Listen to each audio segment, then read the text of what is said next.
He poses a rhetoric question. He's not asking you or me. He said, someone may rationally ask, how do the dead rise again? And with what kind of body will they come? And in verse 42, he answers. He answers his own question. Verse 43 of the same chapter. سَيُزْرَعُ فِي هَوَانٍ وَيُقَامُ فِي مَجْدٍ. See, it is sown, the dead body. It is sown, it is buried. It is sown in dishonor, and it is raised in glory. يُزْرَعُ فِي ضَعْفٍ وَيُقَامُ فِي قُوَّةٍ. It is sown, means buried, the dead body. It is sown in weakness, and it is raised in power. يُزْرَعُ جِسْمًا حَيَوَانِيًا وَيُقَامُ جِسْمًا رُوحَانِيًا. And it is sown, buried, a physical body, and it is raised a spiritual body. I would like to know if there's anybody here, who needs a dictionary to understand that. It is sown, buried, a physical body, and it is raised a spiritual body. I'm asking, do you need a dictionary for that? Do you need a DD for that or a DDAT for that to explain to you? No. Simple statement. King's English or Queen's English from the authorized King James Version. Now, what Paul says about this resurrection, that it will be a spiritual body, he's only confirming what Jesus Christ had already said to his disciples, to the Jews.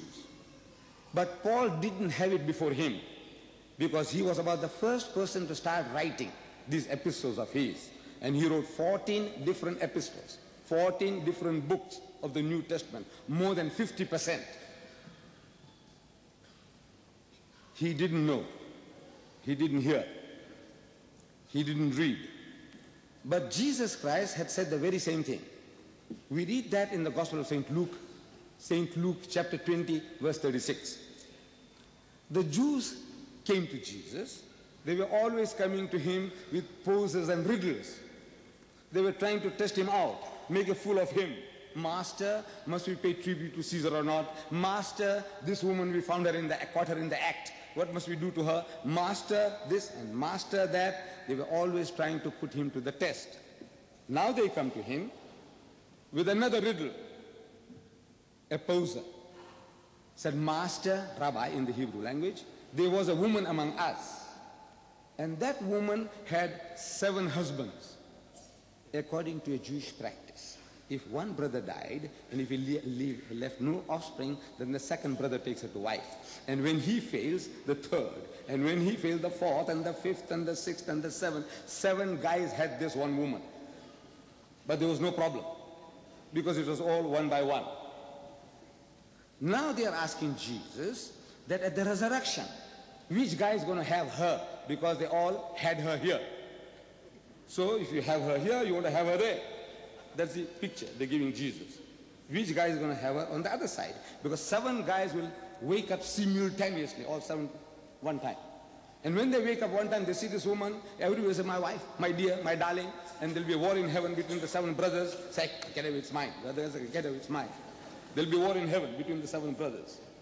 So they want to know from Jesus which guy is going to have her on the other side. In answer to that, Jesus says, neither shall they die anymore. Meaning, once they are resurrected, they will be immortalized. This is a mortal body which has got its mortal needs. Food, shelter, clothing, sex, rest. Without these things, no Englishman left, no Pakistani left, no American left. Finish. So that body will be an immortal body.